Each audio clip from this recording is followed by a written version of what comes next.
Ma'am, Yeah. you're a practicing dietitian. I would like to ask you, what are your 5 tips for weight loss Yeah. or fat So, loss?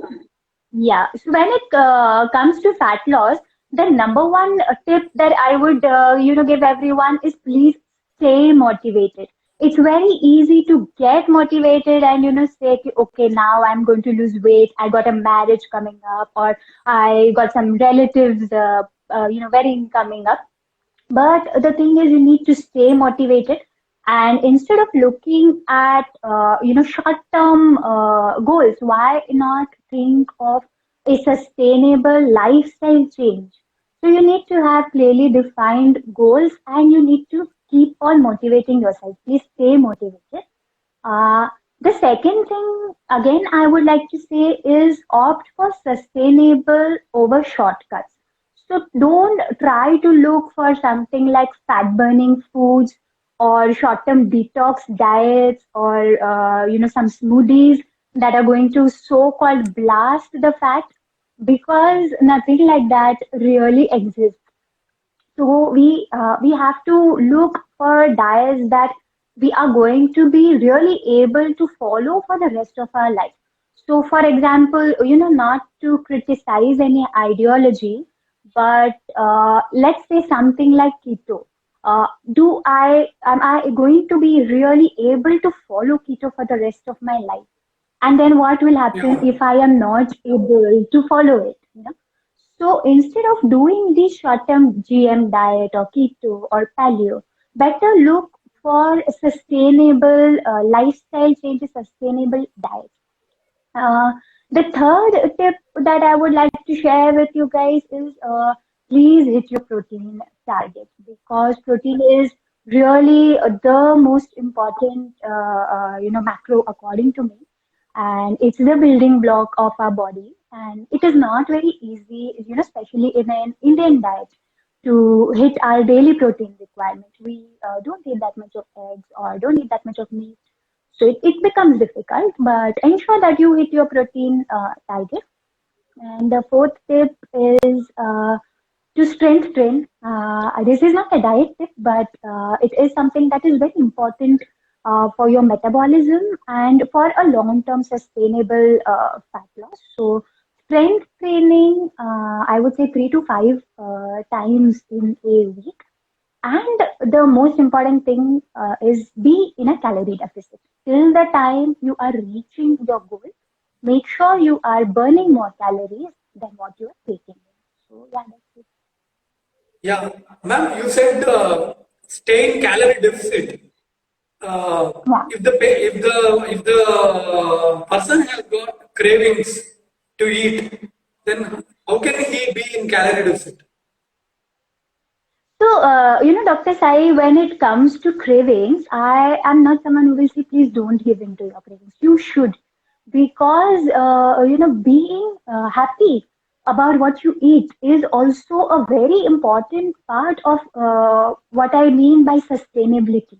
Because if I'm constantly going to feel like I am, throttling my hunger or my cravings, it's not going to work. So, but the simple formula that I suggest, 80% times you eat whole foods, 20% times soul foods. So give in to your cravings 20% times definitely.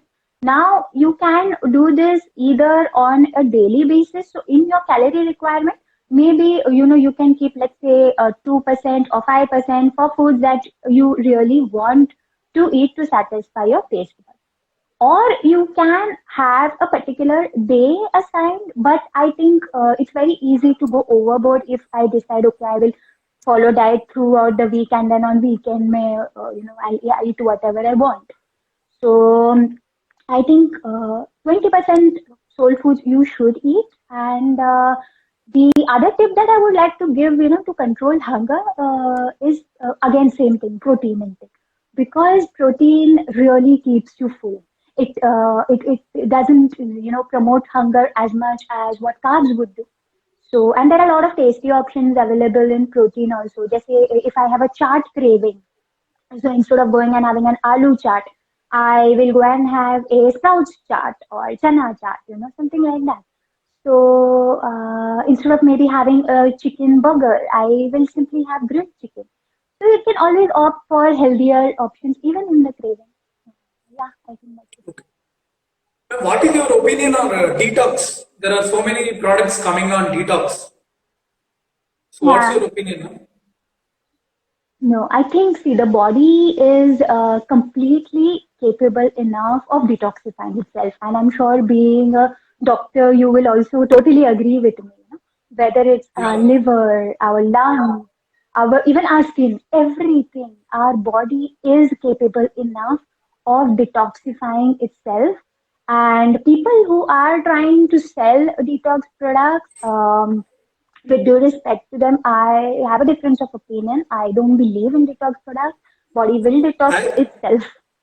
as a doctor, I will ask them what extra toxins it will remove. Yes, exactly. What extra toxins will it remove apart from what our body is already doing, what our kidney is already doing, what our liver is already doing? So I am not really a fan of detox juices or detox diet. I don't believe in them. Now, one more thing, what do you call the healthy weight loss? How many kgs per month? So yeah, I would again not define a particular frame of range because it's very different for everyone. So for someone, you may end up losing only 1 kg every month, and for someone you may lose 4 kgs or 5 kgs a month, right? And it also depends on how close you are to your goal weight. Okay, so if I got only, let's say, 5 kgs to lose, I am going to lose those 5 kgs at a much slower pace than what someone with a 10 kg to lose or a 20 kg to lose would be. But if still one has to quantify, I would say it would be somewhere around half a kilo per week. Anything more than that, may have a toll on other aspects of your health, like you can suffer from certain deficiencies or hair loss or other complications. So yeah, nowadays people are into fast fat loss. They say I see YouTube videos, lose 10 kg in 10 days. Uh, they do water fasting. So these things do have their health hazards. They have repercussions on your body, and you don't want to lose weight at the cost of a greater health hazard. So zero point 0.5 kg per week is good enough. Yeah, there are some patients who come to me with severe knee OA, knee pains. I tell them try to reduce your weight. The next thing what they'll Yeah. tell is, sir, we have tried everything, but we could not reduce our weight. So, have you ever encountered such patients in your practice? How do you deal with them? Yes. Yes, yes. So first I really asked them, what do you mean by you have tried everything? You have tried everything on YouTube, you have tried everything on Twitter, Pinterest, or have you consulted someone? Have you gone to a qualified person and got your self-assessed, eaten in a proper quantified calorie deficit? And have you worked out? Because it's important, even if one is having ONE, people can always walk. It's safe. Not. I think you would be the better person to advise the exercises for OA patients. But I think we need to really take the history and understand what they mean by when they have tried everything. And if they feel like they have tried everything and they have still not lost weight, then two things. Either they are being impatient or they think they are in a calorie deficit, but they are not really in a deficit. Because obviously, if you are into a calorie deficit, you will lose weight. And we may want to get their other profiles checked also, perhaps their insulin profile and their thyroid profile, or if it's a female PCOS, or whether she is premenopausal or postmenopausal. So yeah, those factors do affect. But accordingly, a qualified nutritionist will surely be able to make the modifications.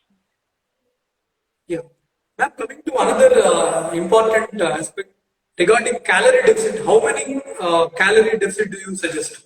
I mean, 300 calories or 500 calories, because one guy will be taking around 2000 calories. Is it okay if he takes Oh. only 1000 calories? No, no, please. I mean, I personally believe, please, no one should eat below 1200 calories. Only kids eat diets that are lesser than 1200 calories. That amounts to starvation. You have to eat at least what is necessary for you to function in your basic life processes, right? So I don't recommend a diet below 1200 calorie to any patient. And I feel that the caloric, requirement should be assessed as per the age, weight, height, gender, and also the fitness goal of the person, whether that's weight loss or whether that's for, muscle gain. According to that, start with a moderate calorie deficit, somewhere around 4 to 500 to begin with. And once your body is getting used to being in a calorie deficit, once you know how you can fight hunger sustainably, without feeling upset or moody or frustrated, then gradually you go on increasing the calorie deficit. But I would still, keep it in a moderate range only. Don't go for a very drastic calorie deficit. Nothing below 1200. 1200 is the minimum. Thank you so much, ma'am. Thank you for joining us. We had a very good Yeah. discussion. Even I got to know Thank you. very interesting points. Once again, thank you so much. Thank you Thank for you, all Dr. the Sai. people Thank you. who Thank joined. you. Yeah. Yeah, yeah. If possible, I we'll thank you, catch sometime everyone. later. Sure, sure. Thank you so much, Dr. Sai, for having me. And I hope this helped all of you. Thank you. Okay, logging out. Bye bye. Bye bye.